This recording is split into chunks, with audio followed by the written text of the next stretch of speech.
Kemi's early life was marked by hardship, a reality she was born into and could never escape. She grew up in a small, rundown house on the outskirts of town, a place where the air seemed always thick with the weight of struggle. The walls were thin, the floors creaked under the slightest movement, and the roof leaked when it rained. It was far from the life of comfort many dream of, but Kemi's world was shaped by it. Her father had left when she was still a baby. There were no explanations, no letters or phone calls, just an empty space where he had once been. Her mother, a hard-working seamstress, was her only parent, and she worked tirelessly, day after day, stitching clothes late into the night to put food on the table. Kemi could barely remember a time when her mother wasn't at the sewing machine, humming a quiet tune as she worked. Despite their poverty, her mother instilled in Kemi an unshakable belief that dignity was something no one could take away. Kemi, though young, was aware of the difference between her life and the lives of other children. While others wore new clothes, had nice shoes, and always seemed well fed, she had to make do with what little they could afford. Yet, there was never a shortage of love or warmth. Her mother's unwavering strength became Kemi's own, and though she longed for more, she never once let it define her. "We may not have riches, Kemi," her mother would often say, "but we have our pride. And that's something that money can't buy." Her mother's resilience became Kemi's foundation, and as she grew older, the desire to escape the poverty that defined her childhood became an obsession. She worked hard to get into school, taking on part-time jobs to cover her tuition. Whether it was waiting tables, tutoring, or working as a cashier, Kemi never stopped. The exhaustion never seemed to matter. What mattered was getting out, creating a better life for herself and her future. Eventually, Kemi made it into college.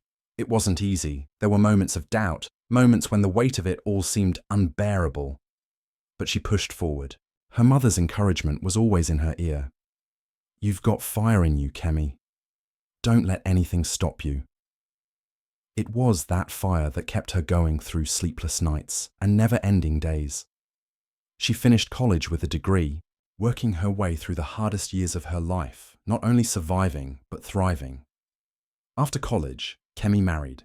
It wasn't an arrangement driven by wealth or status, but by a genuine hope for stability. She met a man who seemed to offer just that, a fresh start, a chance to build something that was hers.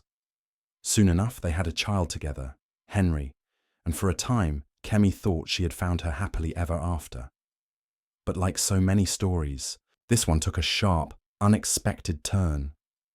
Kemi's husband disappeared one day, as if he had never been there at all. No explanation, no goodbye. One day he was there, and the next, he was gone. The pain of that abandonment cut deep, but Kemi couldn't allow herself the luxury of dwelling on it. She had Henry to raise, and no amount of heartache could take away the responsibility she now had to her son. Alone, she shouldered the burden of both mother and father, working even harder to provide for him, to make sure he never felt the sting of rejection she had endured. Raising Henry wasn't easy, but Kemi never once faltered. She worked long hours, taking on whatever job she could find to make ends meet. There was no room for weakness. Henry grew up understanding the value of hard work, of staying true to oneself despite the challenges life threw at you. Kemi made sure Henry understood that life wasn't about wealth or comfort. It was about the integrity you carried within yourself. But as Henry grew older, Kemi's fears began to shift. He had become the kind of person she had always hoped he would be. Intelligent, driven, and full of potential. He had everything going for him, but that very success began to make her nervous. She had worked so hard to raise him with the right values, yet she couldn't help but worry that people might start seeing him not for who he was, but for what he had. When Henry's relationship with Jane started to blossom, Kemi couldn't ignore the nagging feeling that something was off. She saw the way people were drawn to Henry's success, and she saw how Jane, in particular, seemed to latch onto that very success with a calculating eye. It was hard to explain, but Kemi knew what it felt like to be used. She'd lived through it, and now she was terrified of seeing her son make the same mistake. So, Kemi made a decision. She would watch Jane. She would protect Henry from what she feared was a betrayal in the making. Her own painful past had taught her to trust her instincts, and she wasn't about to let history repeat itself. Kemi couldn't shake the feeling that something wasn't right with Jane. The more she observed, the more her suspicions grew. It wasn't just the way Jane looked at Henry when he wasn't looking, or the way she would sweetly praise him for his achievements. No, there was something colder beneath the surface. It was in the way she treated the staff, people who were there to serve her and do her bidding, and Kemi couldn't stand it. She had worked her whole life to be treated with respect, no matter her station, and she wasn't about to let her son be drawn into a relationship where respect was in short supply. At first, Kemi had kept her distance, simply watching from the shadows. She had taken a job as a maid in Henry's mansion, where she could be close to Jane without drawing attention. It wasn't a job she had ever imagined herself taking, but it gave her a vantage point that few could ever have. She had watched Jane, studied her, and observed how she interacted with everyone around her. Kemi had seen people wear masks before, but Jane's mask was the most convincing of all. From the very first day, Kemi noticed how Jane would treat the staff with condescension. She'd make small, cutting comments about their work, and when she thought no one was listening, she would belittle them with a scornful tone. It was as though she felt she was above everyone else, including the people who made her life easier. Kemi saw through it immediately. She saw the manipulation, the coldness in Jane's eyes whenever she thought no one was paying attention. There was no warmth, no empathy. Jane didn't care about anyone but herself, and Kemi feared Henry was too blinded by love, or whatever it was that Jane had spun into a perfect web, to see it. But then there was Emily. Emily was a colleague of Henry's, someone who worked alongside him in the company. She was nothing like Jane. She wasn't flashy or ambitious in the same way. Emily was warm, kind, and considerate to everyone she met, from the office staff to the cleaning crew. Kemi had watched her on several occasions, noticing how she always took the time to thank the staff, to ask them how their day had been. Emily was genuine, and there was something about her that felt real, something Kemi hadn't seen in Jane. It was a stark contrast, and it didn't escape Kemi's attention. One evening, Kemi overheard a conversation between Jane and a friend. It was a conversation that confirmed all her worst fears. They were standing outside, talking in hushed tones, but Kemi could hear every word through the open window. Jane's voice, usually so controlled and polished, was now laced with something darker, more manipulative. "I can't believe I'm doing this," Jane said, her voice betraying a hint of excitement. "But I need him. I need to marry him, and he's the only way I'm going to get what I want. The baby will seal the deal. I just need to make sure he doesn't suspect a thing." Kemi's heart sank as she listened. The woman she had feared was, in fact, just as calculating as Kemi had imagined. But it was what Jane said next that sent a chill down Kemi's spine. "I'm pregnant," Jane continued, "but it's not his baby. It's David's, the best friend. I'll just make sure Henry thinks it's his. A little drugging, a little manipulation, and I'll have him right where I want him." Kemi's blood ran cold. Her mind raced as she pieced together the implications of what Jane was planning. She had no intention of marrying Henry out of love. She was using him. All of her charms, all of her affection. It was a game, and Henry was just another pawn in her scheme. It wasn't just about money. It was about power, control, and status. Henry was nothing more than a stepping stone for Jane to get what she wanted. Kemi's hands trembled as she quickly grabbed her phone. She knew what she had to do. This wasn't just a matter of protecting Henry from heartbreak. This was about protecting him from a woman who would stop at nothing to get what she wanted. Kemi had to act fast. She had to gather evidence.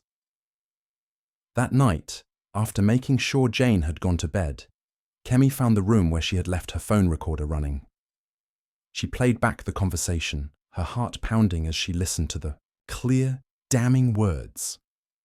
Jane had openly confessed to her plan. Kemi knew she now had the evidence she needed. The next day, Kemi couldn't stop thinking about what she had learned. She was devastated, torn between her protective instincts for Henry and the undeniable truth that he had been deceived. She wanted to rush in, to confront Jane, but she knew that it wouldn't do any good. No, she needed to wait for the right moment. She had to be smart about this. But then, the opportunity came sooner than she expected. That evening, Henry invited Jane over for dinner, and Kemi knew this was her chance to expose her. Jane had prepared a drink for Henry, a glass of wine with something more than just alcohol mixed in. She had spiked it with a substance that would leave Henry vulnerable to her advances. Kemi watched as Jane casually slipped the drug into the wine, her eyes gleaming with anticipation. Kemi's heart pounded in her chest as she realized the gravity of what was about to happen. She couldn't let it go on. Not like this. She had to act now. As Jane stepped away from the table, Kemi quickly switched the wine glasses. She replaced the drugged drink with a clean one, ensuring that Henry wouldn't fall victim to Jane's plot. When Jane returned, she didn't even notice the switch. The evening continued, but Kemi knew she couldn't let her guard down. After dinner, the moment Kemi had been waiting for arrived. Jane attempted to get Henry alone, but before she could make her move, Kemi stepped in. She confronted Jane, revealing the evidence she had gathered. The look on Jane's face was one of complete shock, but there was no denying what Kemi had uncovered. Henry was left stunned, heartbroken by the betrayal he had never seen coming. As the weight of the revelation hit him, Kemi knew this was just the beginning. It wasn't just about ending an engagement. It was about protecting the people she loved from those who sought to exploit them for their own gain. Henry had always been the picture of success. From a young age, he had inherited a sharp mind and a relentless drive. With his mother's guiding strength and sacrifices, he built an empire. His achievements, his wealth, everything he had earned. But none of it had prepared him for the betrayal that was slowly creeping into his life. When Kemi confronted Jane, Henry's world tilted. The revelation hit him like a tidal wave. His fiancée, someone he thought he knew, someone he trusted, with his heart and his future, was nothing but a liar, a manipulator. It was hard to believe, harder to accept. Kemi's words rang in his ears. But there was still a part of him that wanted to deny it, to cling to the idealized version of Jane that he had built in his mind. How could she? Henry whispered to himself, his voice trembling with disbelief. He paced around the mansion, unable to make sense of what had just happened. All the signs that he had missed now flooded his thoughts. The coldness in Jane's behavior, her condescending remarks, the way she never truly seemed to care about anyone but herself. It was all there, right in front of him, and yet he had ignored it. Kemi had already gathered the evidence. Clear recordings of Jane's confession, the admission of her plans to manipulate him, to trap him with a child that wasn't even his. The cruelty of it all shattered Henry's perception of reality. He felt betrayed not just by Jane, but by himself. How had he not seen it? He had prided himself on being perceptive, on knowing people, but Jane had slipped through the cracks. The weight of the truth hit him like a blow to the chest. He couldn't stomach the idea of being tied to a woman who viewed him as nothing more than a stepping stone. He felt a rush of anger, followed by a wave of sadness. The pain of being deceived, of being used, stung in ways he hadn't expected. But there was something else in him too, a sense of clarity. The truth had been laid bare, and now he knew what needed to be done. Henry made a decision. He couldn't stay engaged to Jane any longer. It wasn't just about the betrayal. It was about the fundamental understanding that his life had to be built on trust, on integrity. If he couldn't trust the woman he was about to marry, what kind of future was there? The next day, Henry sat Jane down, his face expressionless, but his mind racing. She was sitting across from him, her eyes still full of that same practiced charm, that smile she always wore like a mask. But it was a smile that no longer fooled him. I think we need to talk, Henry said, his voice calm, too calm for Jane's liking. Oh, Henry, Jane cooed, leaning forward as if she could charm him into forgetting everything that had been uncovered. Is this about last night? I'm so sorry if I did anything to upset you. You know how much I care about you, right? I just want to be with you, forever. But Henry wasn't listening. He had heard those words too many times before, and now they meant nothing. He didn't need her fake apology. He had heard enough. Jane, he began, his voice steady but firm. I know everything. I know what you were planning. I heard you. I heard it all. Her smile faltered, and for a moment, Henry saw the mask slip. There was no more sweetness in her eyes, no more warmth, just cold calculation. I don't know what you're talking about, she replied, trying to regain control, but the cracks in her facade were obvious. What do you mean? Planning? Henry, I love you. You're everything to me. But Henry wasn't buying it anymore. You don't love me. You never did. You only wanted what I could give you. My wealth. My status. You planned to trap me, to force me into marriage with a child that wasn't mine, all so you could secure a future for yourself, and I'm not going to be a part of it. The silence in the room was deafening.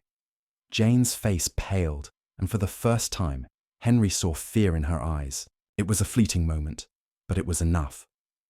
I've had enough of this, he continued, his voice a little softer but resolute. This engagement is over. It's over, Jane. There was a long pause before Jane stood up abruptly, her chair scraping across the floor. You can't do this to me, Henry. You can't just throw me away. You'll regret this, I promise you. Her voice trembled with anger now, but there was a desperation there too, a panic that Henry couldn't ignore. But it was too late. Henry had made up his mind. The truth had set him free, and he was no longer willing to live in the lie. Goodbye, Jane. I think it's time we both move on. She stood there, frozen, as if unable to process the finality in his words. Henry didn't wait for her response. He stood up, walking past her and heading straight to his office, where he could think, where he could be alone with his thoughts. He picked up the phone and dialed a number, his hands trembling as he waited for the call to connect. The phone rang several times before it was answered. Hello? Came the voice on the other end. David, it's Henry, he said, his voice thick with emotion. I need to ask you something. I need to know the truth. Is the baby... Is it yours? There was a long silence, and then the voice on the other end replied, I didn't know, Henry. I had no idea. I'm so sorry, man. The confession cut deep. Henry didn't know what hurt more, the fact that his best friend had been involved in the betrayal, or the pain of hearing the truth so plainly, so painfully. The conversation ended, but Henry's world felt different now. It was like the rug had been pulled from beneath him. The people he had trusted, the people he thought he could count on, had all let him down. And yet, somewhere deep inside, Henry felt the stirrings of something else. He was hurt. He was angry. But he wasn't broken. He still had a future ahead of him. And this time, he was going to make sure it was a future built on something real.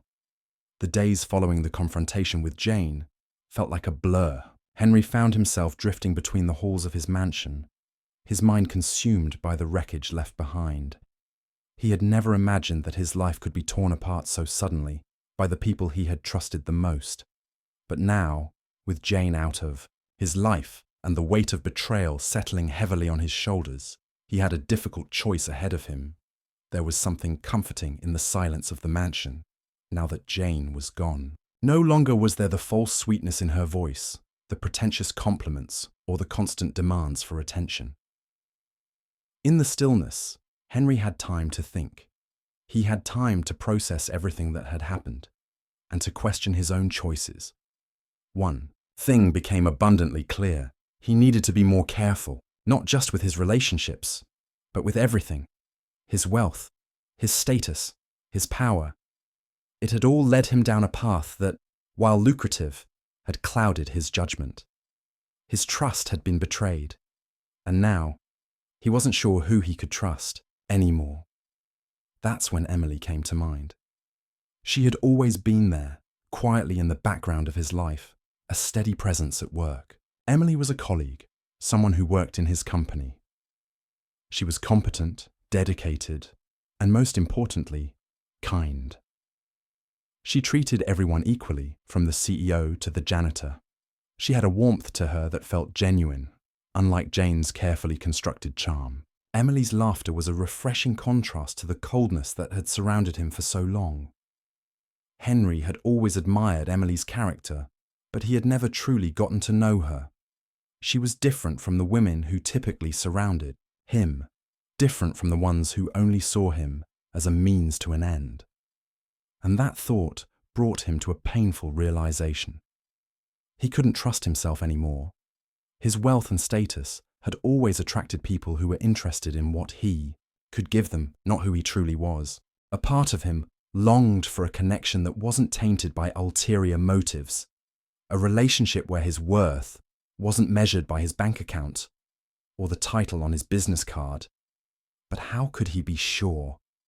How could he know if Emily was different from the others? In his mind, a plan began to form, a test of sorts, a way to gauge Emily's feelings for him without the influence of his wealth and status.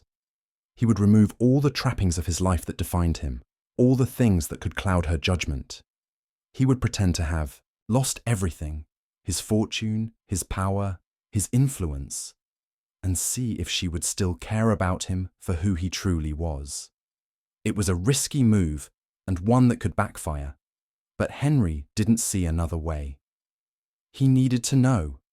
He needed to be sure. The following week, Henry put his plan into action.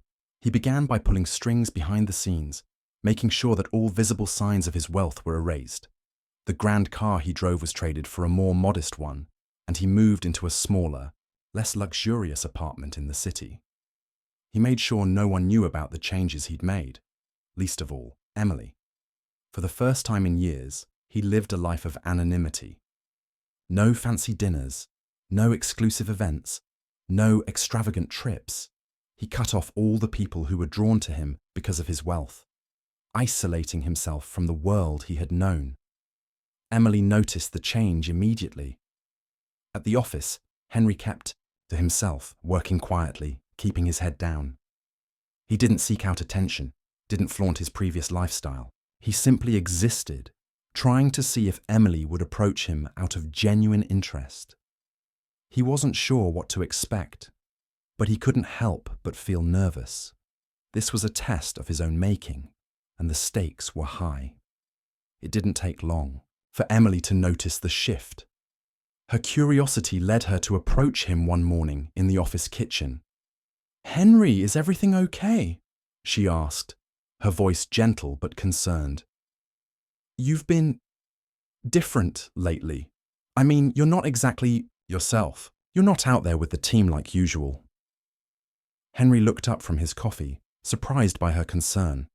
It felt like an innocent question, but to him it was loaded with significance.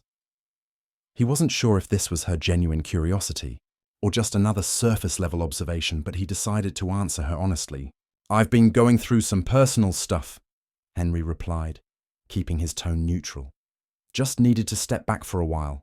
Focus on things that matter." Emily nodded, not pushing him further. She could tell something was off, but she respected his space. She didn't pry, but the subtle warmth in her demeanor was enough for Henry to notice. Over the following weeks, Emily continued to check in on him, in her own quiet, unassuming way. She offered him a kind word or a smile when they crossed paths, but there was no expectation, no agenda. It wasn't about what Henry could give her. It was simply about her wanting to make sure he was okay. And that was when it hit him. This wasn't a test for her.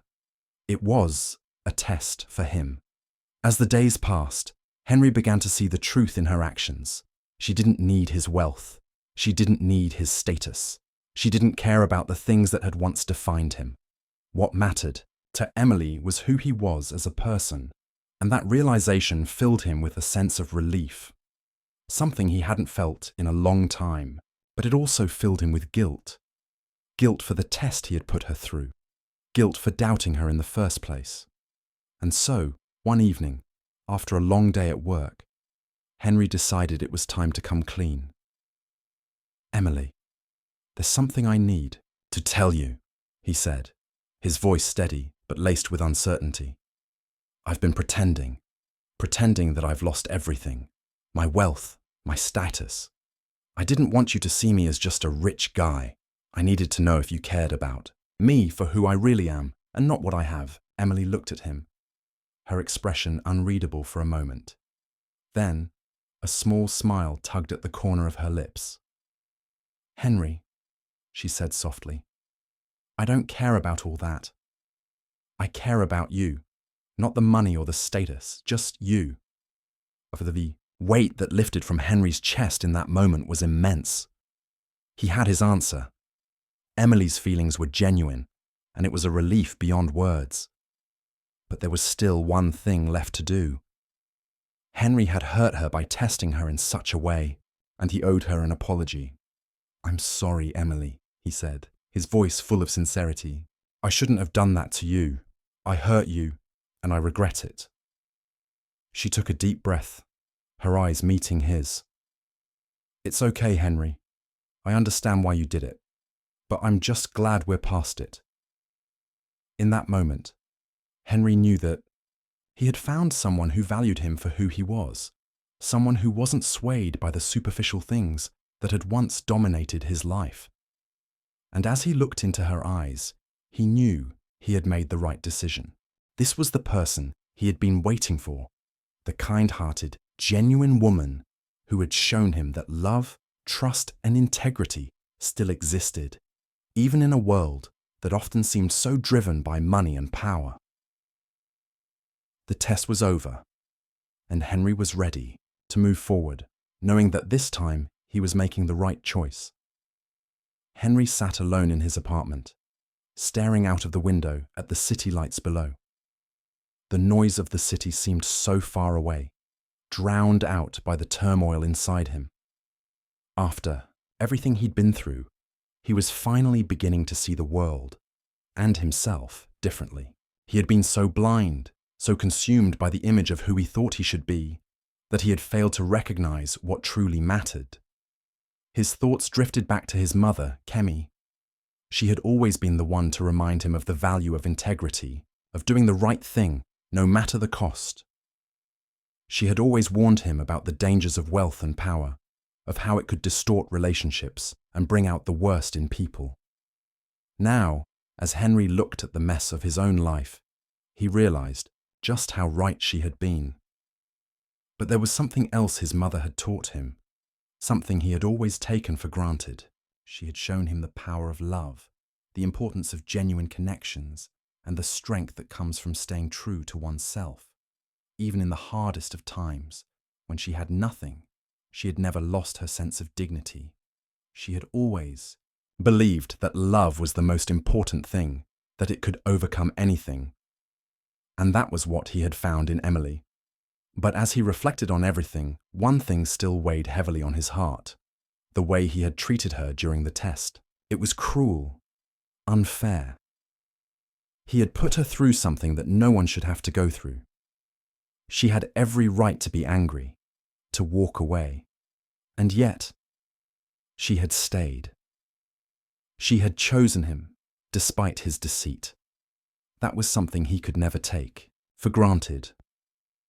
Henry knew what he had to do. The next day, he reached out to Emily, inviting her to meet him at a quiet cafe in the city.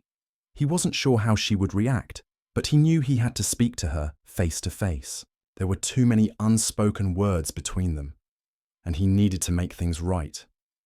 When Emily arrived, she looked the same as always, radiant, but with a quiet sadness in her eyes. Henry felt a pang in his chest. She had been hurt, and he was the one responsible for it. "Emily," he began, his voice filled with sincerity. "I owe you an apology, and I know no words can undo the damage I've caused. What I did was wrong. I took advantage of your kindness, your patience, Maid. You were part of a test that wasn't fair to you. You didn't deserve that. Emily took a seat across from him, her eyes locked on his. There was a long silence between them, a tension that seemed to hang in the air. Henry could feel his heart racing, unsure of how she would respond. Finally, she spoke. Henry, I can't pretend like I wasn't hurt by what you did. It wasn't just the test. It was the fact that you didn't trust me. You didn't believe that I could love you for who you are. I'm not some charity case who needs your money or your status. I want you, Henry, not the version of you that you think you have to be. Just you. Her words hit him like a punch to the gut, and for a moment he didn't know what to say, but in that moment everything became clear. She wasn't angry at him because he had lied. She was angry because he hadn't trusted her enough to be honest from the beginning. And he had to admit she was right. I'm sorry, Emily, he said softly. I was afraid of losing myself, of losing what I've worked so hard for. But in the process, I lost sight of what really matters. I lost sight of you. Emily looked at him for a long moment, her gaze searching his face as if trying to decide whether to believe him. Henry could see the pain in her eyes, but also the love that still lingered there despite everything. I don't need you to be perfect, Henry, she said, her voice soft but steady. I just need you to be real. I need you to be honest with me, with yourself. I want us to build something real, something that's not based on lies or tests, but it's up to you.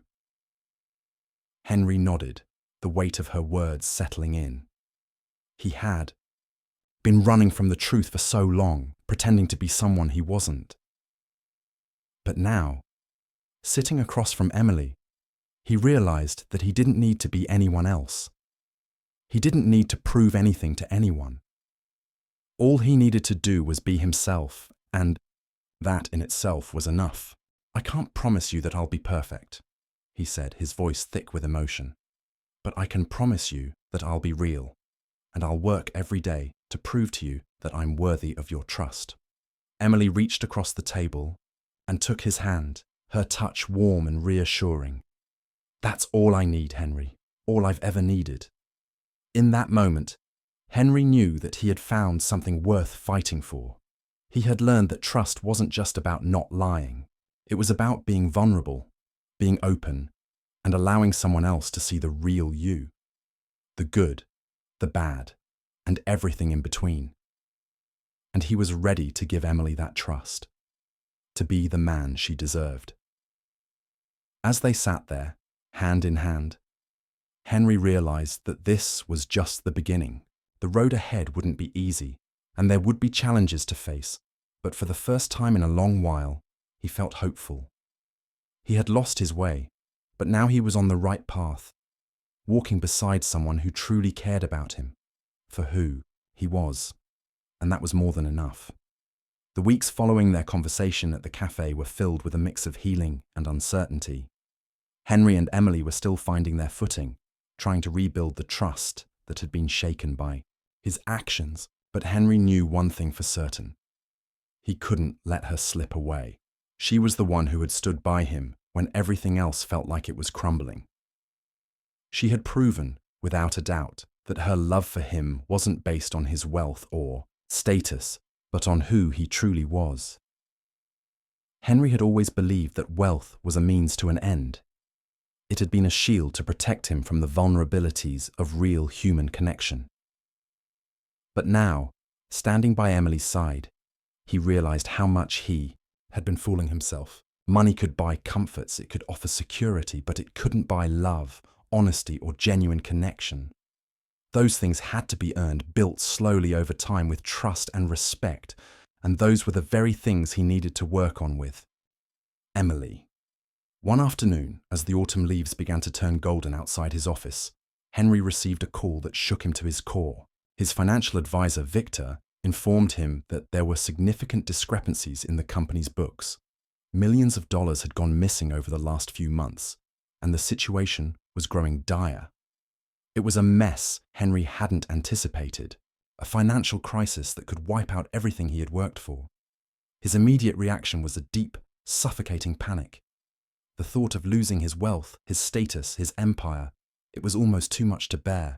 For a moment, he felt like everything he had built was crumbling in front of him, the walls closing in. But then, as the initial shock began to wear off, Henry realized something he hadn't expected. He wasn't afraid of losing it all. Sure, the idea of starting from scratch was daunting, but for the first time in his life he found himself less concerned about the loss of money and more concerned about how he was going to handle the truth, how he would keep his relationship with Emily intact. The next few days were a blur of meetings, phone calls, and frantic attempts to fix the damage. But amidst the chaos, Henry's mind kept returning to Emily. How would she react if she knew? Would she see him as the man he had once been? Someone obsessed with power and wealth? Or would she see him as the man he was now, trying to rebuild himself from the ground up? Emily had been his anchor through the storm of his own mistakes. But this was different. This wasn't just about lying to her or testing her feelings. This was about him facing the reality of his financial situation, of the very thing he had spent his entire life building. And it wasn't just a matter of losing money. It was the fear of losing everything he thought made him worthy of love. Finally, after days of agonizing over the decision, Henry knew what he had to do. He called Emily and asked her to meet him at their usual cafe, the one where they had shared so many of their conversations before things had gotten complicated. He couldn't keep running from the truth. Not from her, not from himself. When Emily arrived, Henry could see the concern on her face. She knew something was wrong, and she wasn't the type to pretend otherwise. She didn't wait for him to speak. She simply sat down across from him and said, "What's going on, Henry?" He took a deep breath, his hands trembling slightly.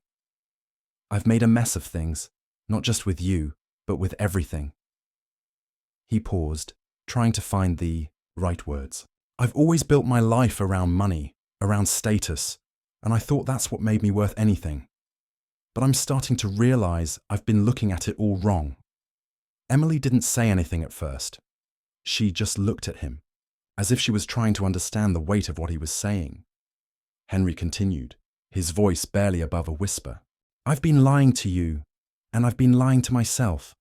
I thought that if I lost my wealth, I'd lose everything else. But now I see that I'm scared of losing you more than I am of losing money." Emily's expression softened, but she didn't immediately respond. Henry felt his heart race. He was standing at the precipice now, waiting to see if she would jump or if she would turn away. Finally she spoke, her voice quiet but steady. "Henry, you've been so focused on what you can give me, on what you think I need. But what I need, what I want, is for you to be honest with me. I don't care about your wealth or your company. I care about you." The relief that flooded Henry in that moment was overwhelming. The fear that had been gnawing at him for days, the fear that Emily might leave him, melted away in an instant. She hadn't cared about the money. She cared about him. "I've been so wrong," Henry said, his voice breaking with emotion. "I'm sorry for everything I've done. I'm not perfect, and I know I've hurt you. But I'm willing to change, to do whatever it takes to be the man you deserve." Emily reached across the table and took his hand, her touch warm and reassuring. "You don't have to be perfect, Henry. You just have to be real, and that's what I'm here for. I'm here for you, not for what you have, but for who you are." Henry squeezed her hand, his heart swelling with gratitude. It wasn't about the company, the money, or the success he had once measured himself by. It was about the person sitting across from him, the one who had stood by him when everything else felt like it was falling apart. In that moment, Henry realized that true wealth wasn't measured by the balance sheet, but by the people who loved and supported you through every trial. And Emily, in all her kindness, had shown him that. The road ahead wouldn't be easy, he knew that. The financial crisis was far from over, and there would be many more challenges. But with Emily by his side, Henry felt ready to face whatever came next. He was no longer afraid of losing it all, because in the end, he had already found the one thing that truly mattered, and he wasn't about to let her go.